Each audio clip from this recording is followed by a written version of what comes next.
Samahan niyo ako dito sa kusina. Magluto tayo ng spaghetti omelette. Ito ang boiled spaghetti.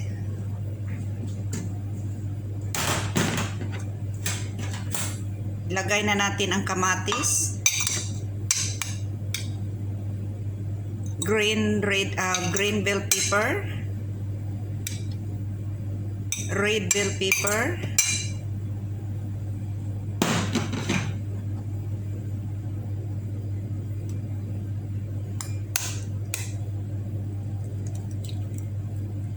Dalawang itlog.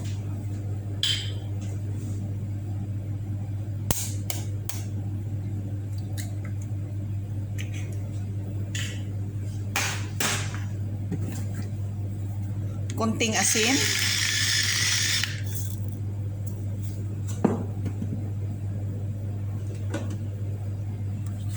Konting black pepper.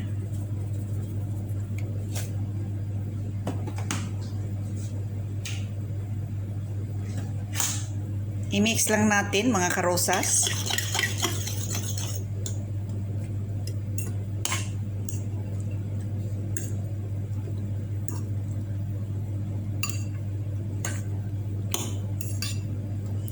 Pag gusto nyo ang damihan ng itlog, pwede rin mga karosas.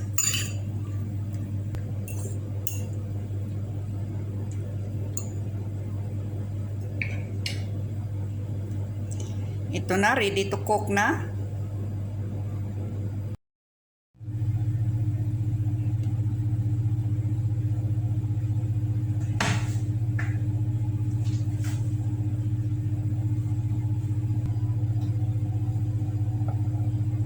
Tapos ilagay natin.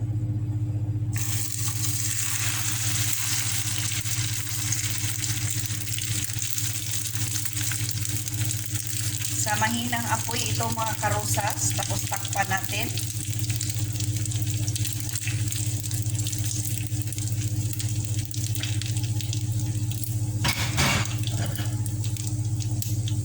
Ito na, takpan natin for 5 minutes kasi sobrang hina ang apoy.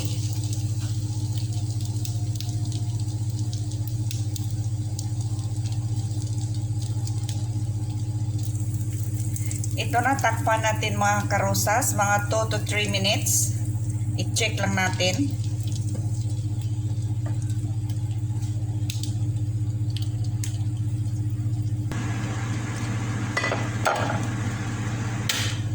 Check na natin mga karosas. Ayan, pwede na natin baliktarin. Ganito lang magbaliktad mga karosas, madali lang.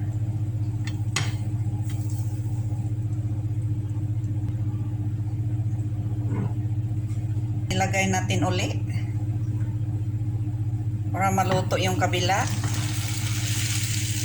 Ayan, ang ganda tingnan, ang sarap-sarap nito. Tapos takpan natin uli, mahina, so mahina lang ang apoy.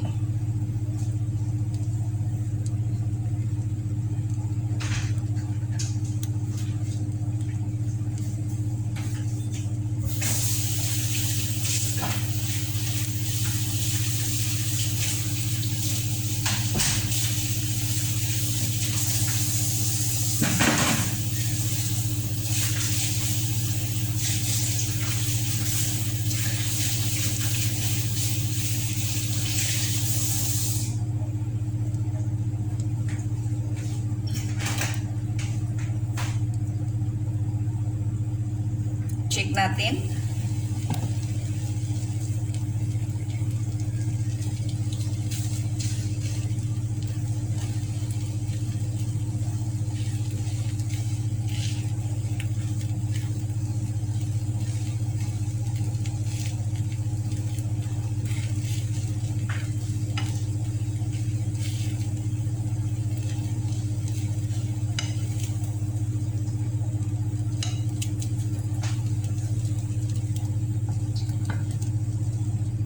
Another 2 minutes mga karosas.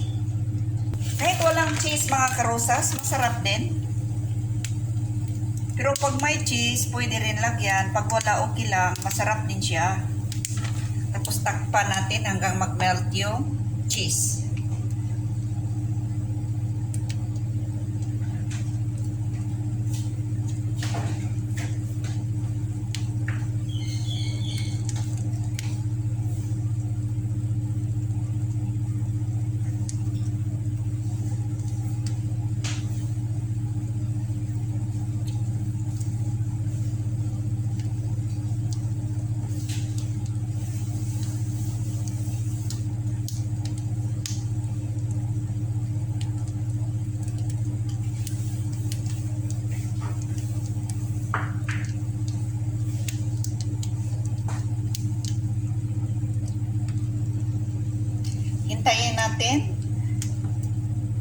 mag-melt ang cheese bago natin ilagay sa plato para makakain. Ito na mga karosas, nag-melt na ang cheese.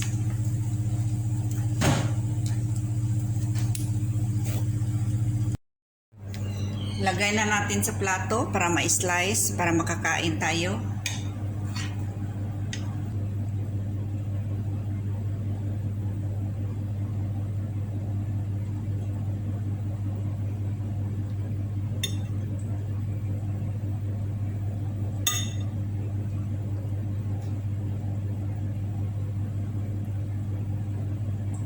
Yan, ito na mga karosas. Ang sarap-sarap na. Ang bango.